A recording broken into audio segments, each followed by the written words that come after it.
Okay. Hello, everybody. This is Shea Robson from Gamezo. I'm here today with Ablazeolive.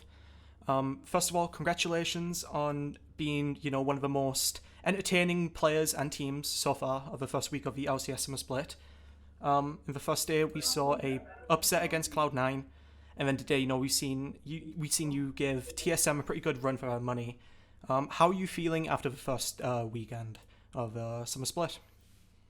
Feeling like definitely mixed feelings. Starting off with a win against C9 definitely feels really good, but not following up with another win is not ideal, obviously. I think definitely could have played better, made some pretty bad mistakes, especially me, but um, I think we're still working through some of these things, and just like getting more experience will help with those mistakes that we made. And so yeah, I'm kind of just you know, definitely sad because we lost because we just lost. So. Yeah. Well, let's talk about the first game against Cloud9 a little bit more. It was a really entertaining game, as I said. Towards the end, how do players stay calm in that situation, especially Chime? First game in the LCS, and he's taking down the reigning champions, right?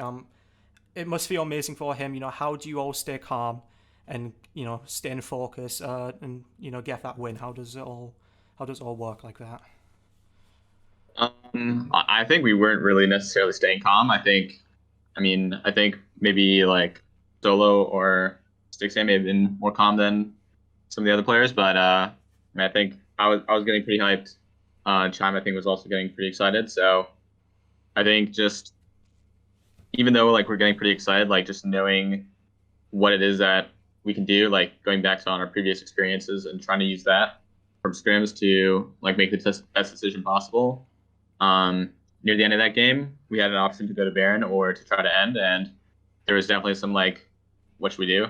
What should we do? We decided to just go for it because it was 45 and we have Ocean Soul. So I think obviously it was the correct decision. We just honestly won pretty easily, but um, I think it's going to be a lot just going back to scrims and trying to find a situation that's similar and just going on basically instinct and past experience. Right. Yeah. Thank you for that. So, talking about the second game of the week against Immortals, it was a pretty devastating loss.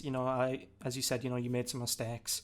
A lot of people on Reddit and Twitter, are asking, why the Syndra pick? At the moment, people don't think she's in a very good spot as a champion. People think, she's waiting to get her buff. Could you tell me the thought process of picking the Syndra at all?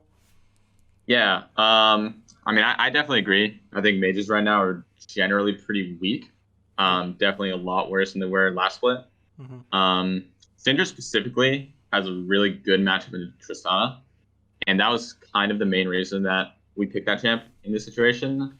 Um, I think, like in hindsight, I think we made some mistakes in draft that kind of meant like no matter what I picked, our comp wouldn't really look very good.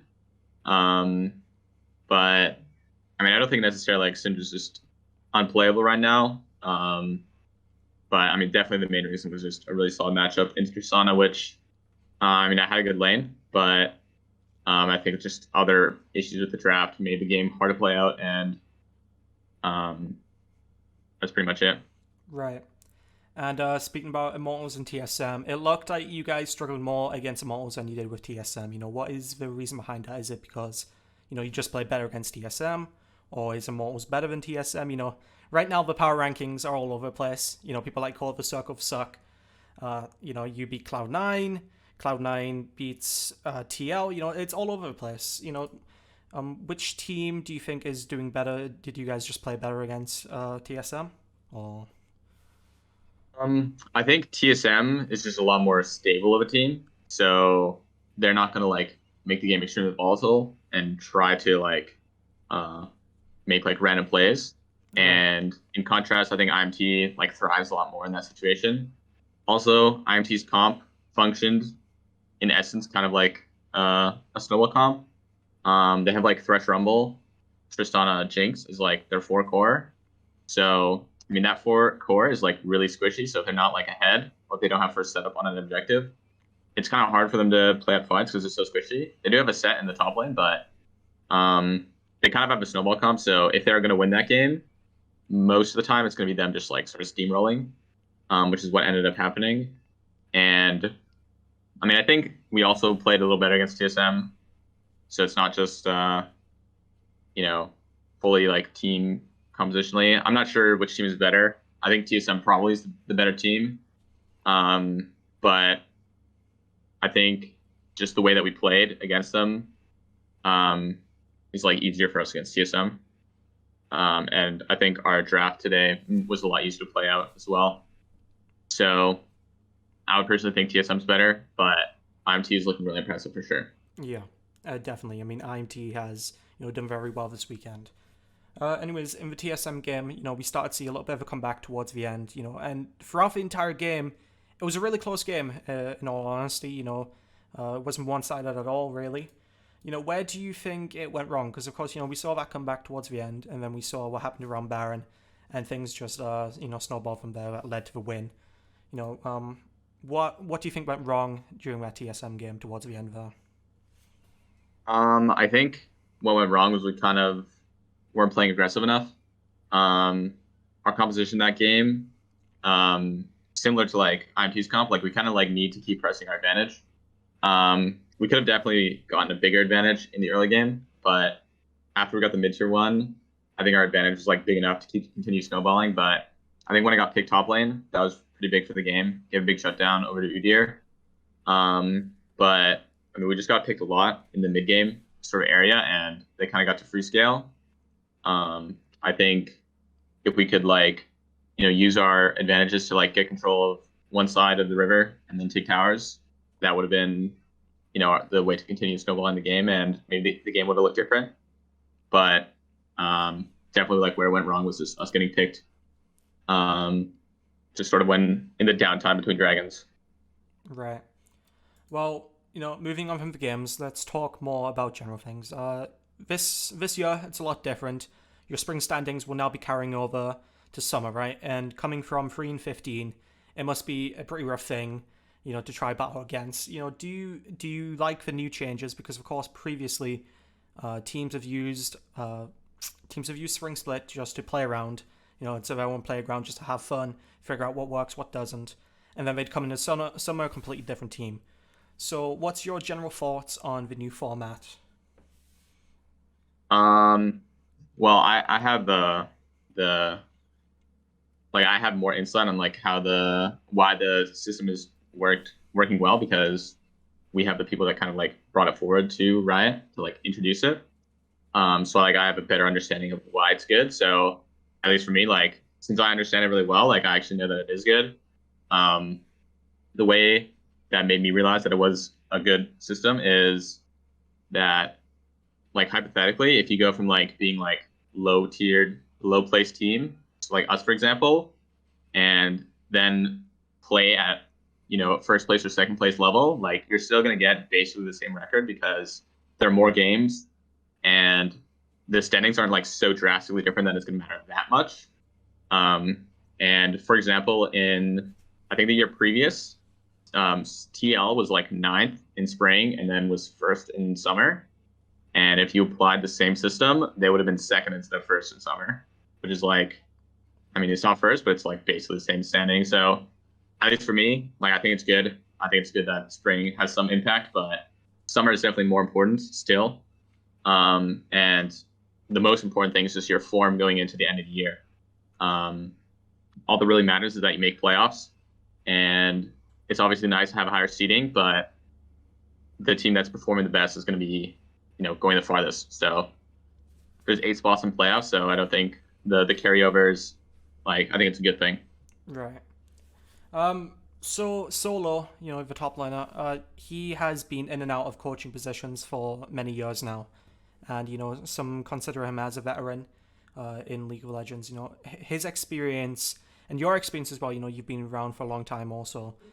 Does both your experience, help a lot towards the success of the other players? You guys have a lot of rookies on the team. A lot of new players. How much is your prior experience helping the rest of the team? I mean, I'm kind of like the middle experience member. Like Yeah. Solo and Stix are definitely more experienced than I am. But it's definitely helping Iconic and Chime a lot, I feel. There are a lot of responsibilities that fall onto the most like consistent and knowledgeable members about the game, and it allows them to be more focused on like their individual decisions that they have to make, as well as not um, be uncomfortable being in the position in the first place. So I mean that experience is definitely extremely valuable. I wouldn't consider myself like anything more than pretty much a rookie. Like I've been playing competitively for a while, but never at LCS level.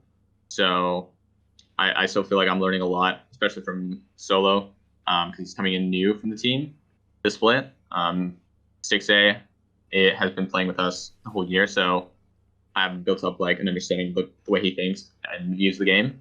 But yeah, I'm definitely learning a lot, and hope to, show the improvements that we've been making, and get some good results in. Right.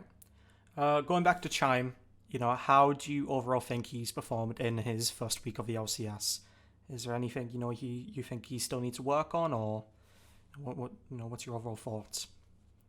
I think Chime, I think he's made some like pretty common like rookie mistakes, which happens to a lot of people when they move up for like the first few games where you kind of die at like weird times because you're like in your own world kind of, and you're like maybe assuming people are going to do things, but they aren't actually doing those things, so you end up dying.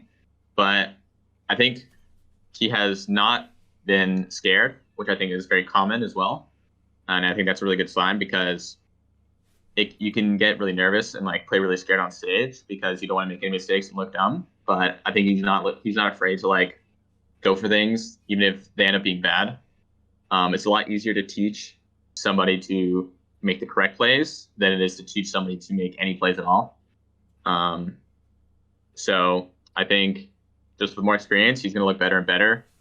Um, and I think this week, especially in the C9 game, he was looking and being really proactive in his calls, and that ultimately was part of the reason that we won that game. So, I don't think he can be, super happy because we only went 1-2, but I don't think he can be like it wasn't all bad. There are definitely some good parts, and especially that confidence to go in is like really hard to teach. So that's a really good sign for me. Right. Stixay and Solo said earlier this week in their interviews that the main goals for the Golden Guardians roster is to just improve. Now you've had your first week. There's 24 games remaining.